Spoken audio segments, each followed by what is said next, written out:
Hey my dear buddies, நாம் இன்னைக்கு எங்கே போயிட்டுருக்கேன்னா, ஆரம்பத்துலேயே நிறைய பேர் நடந்து போயிட்டுருக்காங்க. எப்படியும் கோயிலுக்கு தான் கேட்டிங்கன்னா, ஆனால் கோயிலுக்கு தான். எந்த கோயில் தெரியுமா? நம்ம யாழ்ப்பாணத்தில் இருக்கிற சீரணி அம்மன் கோயில். இந்த கோயிலுக்கு நாம் இன்னைக்கு போகிறதுக்கு காரணம் என்ன தெரியுமா? இசை கச்சேரி இன்னைக்கு இங்கே கொஸ்டின் நடக்குன்னு சொல்லியிருந்தாங்க. அதனால நாமளும் தனியாக புறப்பட்டுட்டோம். எங்கடா உங்கூட என்ன தெரியுமான்னு கேட்பீங்க.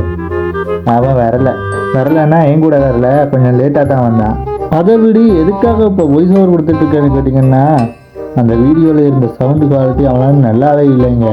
ஏன்னா தெரியும்னா கோயில்னாவே இறைச்சலாக இருக்கும். அதாவது இறைச்சல்னா ஒரு பக்கம் பாட்டு போய்கிட்டு இருக்கும், இன்னொரு பக்கம் அதுமே ஆக்களோட சத்தம் இருக்குது. அதுக்கப்புறம் என்னது அங்கே இதை பிபி ஊதிக்கிட்டு இருப்பாங்க. எல்லாம் சேர்ந்து அடித்து இந்த சவுண்டு குவாலிட்டியை தேஞ்சு போன ரெக்கார்ட் மாதிரி ஆயிடுச்சு. எல்லாம் ஒரே இறைச்சலுப்பா, ஒரே கர்மண்டாக அப்பான்ற மாதிரி போயிடுச்சு. இருந்தாலும் நம்மளோட வியூவர்ஸுக்கெல்லாம் மனம் தளர்ந்து போகக்கூடாதுன்றதுக்காக தான் நான் வாய்ஸ் கொடுக்குறேன். ஏன்னா அங்கே என்ன நடக்குதுன்னு வீடியோவில் மட்டும் தெரியும், ஆடியோவில் என்ன நடக்குதுன்னு நிறைய பேருக்கு பிக்கப் ஆகாது. அதனால தான் நிறைய பேர் யோசிப்பீங்க, டே நீ வாய்ஸ் கொடுக்காம இருந்தாலும் நாங்கள் நல்லா தான் பார்த்துருப்போம், எதுக்குடா வாய்ஸ் கொடுக்கான்னு. இருந்தாலும் நீங்கள் கேட்டு தான் ஆகணும். ஓகேவா?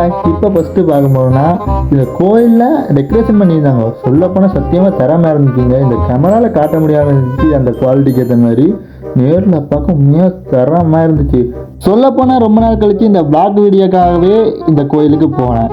ஆனால் இந்த வீடியோ எடுக்கும்போது எனக்கு என்ன கருப்புன்னா, முன்னுக்கு ஒரு கௌசிக் தம்பி போகிறாரு பாருங்க, குறுக்க அந்த கௌசிக் வந்த மாதிரி எனக்கு குறுக்க நிறுத்தி என்ன வந்து இருவாரு பாருங்க.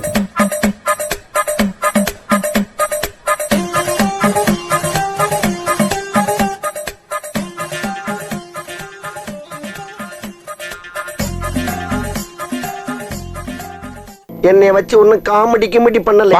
திடீர்னு அந்த இடம் ஃபுல்லா கூட்டமா இருந்துச்சு. திடீர்னு என்ன நடக்குதுன்னு எட்டி பார்த்தா 2 யானைங்க. கேமரால காட்டும் போது சின்ன உங்களுக்கு ஃபீல் ஆகலாம். சொல்ல போனா பயங்கர ஜெய்யாண்டிக்கா இருந்துச்சு. நான் இது வரைக்கும் பார்த்ததுலேயே ரொம்ப பெரிய யானை. சத்தியமாக யானையை நான் 1-2 வாட்டி தான் பார்த்துருக்கேன். அதனால் எனக்கு இப்படி ஃபீல் ஆகுதான்னு தெரியல.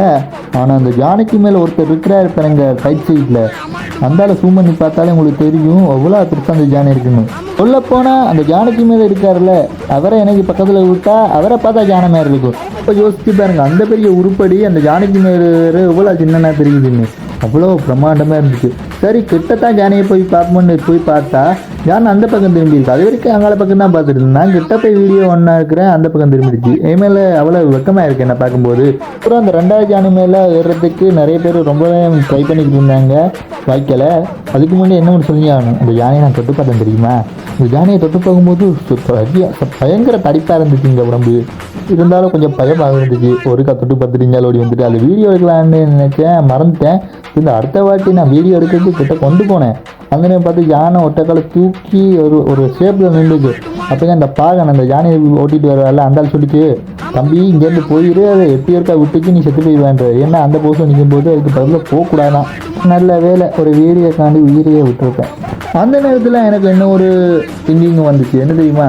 சின்ன பசங்க கிட்ட உங்களுக்கு பிடிச்ச மிருகம் என்னன்னு கேட்டால் அவங்க என்ன சொல்லுவாங்க நினைக்கிறீங்க? அதிகமாக யானைன்னு தான் சொல்லுவாங்க. அதே பசங்களை 2 நிமிஷம் யானைக்கு பக்கத்தில் போய் நில்லுன்னா சத்தியமாக போக மாட்டாங்க. ஏன்னா பிடிக்குன்னு சொல்லலாம், ஆனால் அதுக்கு பக்கத்தில் போய் நிற்க முடியாது. ஏன்னா அவ்வளோ பயங்கரமாக இருக்கும். அது மட்டும் இல்லாமல் ஏன் சின்ன பசங்க பெரிய பசங்க அவங்களே போய் நிற்க சொல்லுங்க பார்ப்போம், அவங்களே நிற்க மாட்டாங்க. ஏன்னா யானையில் ஒரு பயம் இருக்குது. ஆனால் ஃபோட்டோவில் பார்த்துட்டு நம்ம யானையை தான் பிடிக்குன்னு சொல்லிட்டு தெரியும். இன்னொரு சீன் நடந்துச்சு. அதில் இந்த மனுஷன் மட்டும் அந்த யானைக்கு மேலே ஏறி இருக்காம இன்னொரு சின்ன பையனையும் அந்த யானைக்கு மேலே ஏற்றி விட்டு வந்துருக்காங்க. அங்கே ஏறி நின்ற 2 பேரோட மைண்ட் வாய்ஸ் எனக்கு இங்கே வரைக்கும் கேட்டுச்சு.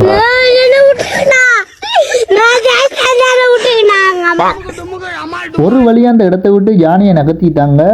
ஆனால் என்ன எல்லாரும் அந்த யானைக்கு மேலே போக தொடங்கிட்டாங்க. அப்போ தான் யோசித்தேன், உங்கடா வென்றுங்களான்னு சொல்லிட்டு அப்படியே திரும்பி இங்கால பக்கம் வந்துட்டேன். இங்கால வந்து பார்த்தா நிறைய அம்பிலியன்னு தான் சொல்லுவான்னு நினைக்கிறேன். அப்படியே ஒரே செட்டில் அடுக்கியிருக்குங்க. அன்னைக்கு தான் அவ்வளோ அம்பிலியரையும் அடுக்கி இருக்கிறது பார்த்துருந்தேன்.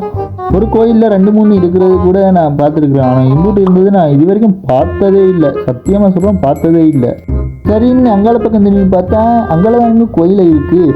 கோயிலோட உள்பக்க கதவு பூட்டி இருந்துச்சு. எல்லாரும் வெளியில தான் இருந்தாங்க. ஆனால் என்ன எல்லாரும் ஒரு பக்கம் திரும்பி பார்த்துக்கிட்டு இருந்தாங்க.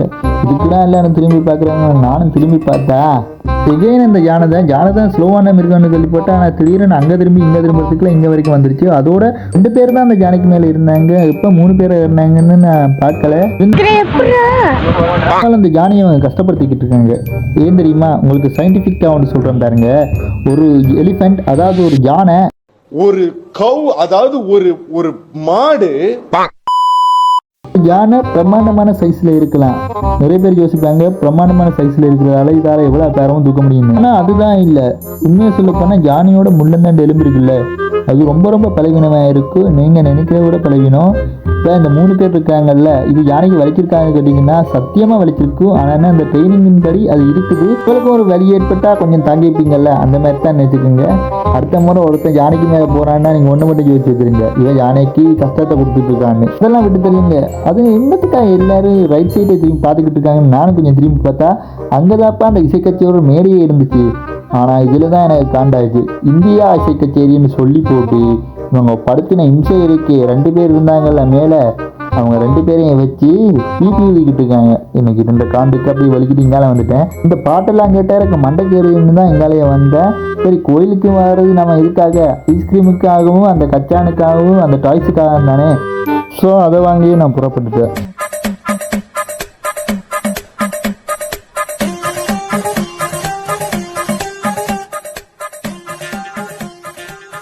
ஒரு வழியாக வந்து சேர்ந்துட்டேன். ஆனால் ஒன்று சொல்லணுங்க, ஃபஸ்ட்டு டைமாக கோயிலில் வந்து பூ கண்டு விற்கிறது இங்கே தான் பார்த்துருக்கேன். ஏன்னா கோயிலில் வந்து பூ கண்டு விற்கிறாங்க. இப்போ லெஃப்ட் சைடில் பாருங்க, பூ கண்டு விற்றுக்கிட்டு இருக்காங்க. ரொம்ப முன்னேறிட்டீங்கடா, ரொம்ப முன்னேறிட்டீங்க. இல்லைன்னா நான் தான் இதை ஃபஸ்ட்டு டைமாக பார்க்குறேண்ணா. இந்த சைட்டில் இருக்கிறதெல்லாம் எனக்கு சுத்தமாக பிடிக்காது. என்னது நான் சாப்பிடவே மாட்டேன். எனக்கு அலர்ஜின்னு சொல்ல முடியாது, எனக்கு சுத்தமாக பிடிக்காதுன்னு சொல்லிடலாம். இப்போ நேராக பார்த்தீங்கன்னா நம்மளோட இலக்கு இருக்குது, ஐஸ்கிரீம் கூட. இலக்கை நோக்கி நடந்து அன்னைக்கு யாரோ சொல்லியிருக்காங்க, அது யாருன்னு தெரியலை எனக்கு. அந்த அவங்களோட கருத்தின்படி நான் நடந்து போய்கிட்டு இருந்தப்பா சரின்னு இங்கே வந்து பார்த்தா அதில் 3 ஐஸ்கிரீம் கடை இருந்துச்சு. ஆனால் அந்த 3க்குள்ளேயும் நடுவில் இருக்கிற அந்த கடை தான் ஓடிச்சு. ஏன் தெரியுமா? நடுவில் வச்சுக்கிறேன். ஏன்னா அங்கேருந்து நான் வரும்போதுக்கு நோட் பண்ணோம், இந்த கடை மட்டும்தான் அங்கேருந்து தெரிஞ்சு. அப்படி எல்லாரும் நேராகவே வந்து பூந்துட்டாங்க போல. சைடில் இருக்கிற லெஃப்ட் ரைட்டு கடை ஒருத்தரும் பார்க்கல போல. இங்கே வேறு பொண்டை வாங்கி குடிச்சிட்டு அதுக்கப்புறமா கடைக்கு போனோம். அதாவது இந்த சைட்டில் இருக்கிறதெல்லாம் எதை எடுத்தாலும் 180. டேய், 20-30க்கு விற்றது 180க்கு விற்றுருக்கீங்களா? 180க்கு எதெல்லாம் நான் வாங்குறேன்னா தெரியுமா? முன்னாடி காலத்தில், அதாவது லாக்டவுனுக்கு முன்பு. ஐயோ, அது நடந்த 5 வருஷமாச்சா, 5 நாளா, இத்தனையோ வருஷம் ஆச்சு தான். இருந்தாலும் எனக்கு அதை மறக்க முடியாது. இந்த சைட்டில் இருக்கிறதெல்லாம் 280 எடுத்தாலும். இந்த கிளிப்பெல்லாம் உனக்கு 250 விற்கக்கூடிய மாதிரியா இருக்குது. 100 ரூபா விற்றுக்குடா. இந்த பிபி 250 தான். இவங்க இந்த பிளேனு அது 250ன்றாங்க. அதுதாங்க என்னால் சகிச்சிக்க முடியலை. சின்ன கொம்பாசன்னு வாங்கினாரு ஒருத்தர், அதுக்கு போய் 250. என்னங்கடா பண்ணி வச்சுக்கிறீங்க? அந்த மாதிரி தான் கேட்க தோணுச்சு. அதுக்கப்புறம் இந்த சைட் பார்த்தா இதுங்க எதை எடுத்தாலும் 380 செக்ஷனு. எனக்கு இதை பார்க்கும்போது ஓரளவு டீசெண்டாக இருந்துச்சுங்க. ஏன்னா 180 250 குட்டி குட்டி இதாக இருந்துச்சு. இதை பார்க்க ஓரளவு பிரச்சனை இல்லாமல் இருந்துச்சு. இருந்தாலும் இந்த சாமானுக்கெல்லாம் விலை ஓவர்லாம். அதுக்கப்புறம் என்ன ஏதாவது வாங்கினியான்னு கேட்டிங்கன்னா, பாட்டு போனால் கேட்குறது, பொருள் இருந்தால் பார்க்குறது மனுஷனோட இயல்பு தானே அப்படின்னு அந்த கடைக்காரன்னு சொல்ல அந்த அண்ணன் கொஞ்சம் கேவலமாகவே லுக்கு விட்டாரு. நானும் துப்பினா துடைச்சிக்குவோம் கேங்கில் இருக்கிற மாதிரி இப்படியே வெளியே வந்துட்டேன். அதுக்கப்புறம் பார்த்தீங்கன்னா திரும்பவும் அந்த யானை வந்துச்சு. அந்த யானையை பார்க்கும்போது என்ன வழி அனுப்புறதுக்கு வந்த மாதிரியே இருந்துச்சு. ஓகே நண்பர்களே, இந்த வீடியோ இதோட முடிச்சுக்கலாம்னு நினைக்கிறேன். ஏற்கனவே வீடியோ 10 நிமிஷத்தை தாண்டி போய்கிட்டு இருக்கு. ஸோ நம்ம சேனலுக்கு புதுசாக வந்தவங்களாம் மறக்காமல் சப்ஸ்கிரைப் பண்ணிவிட்டு வேறு ஏதாவது வீடியோ அந்த யூடியூப்பில் ரெக்கமெண்ட் ஆகும், அதை போய் பாருங்கடாப்பா.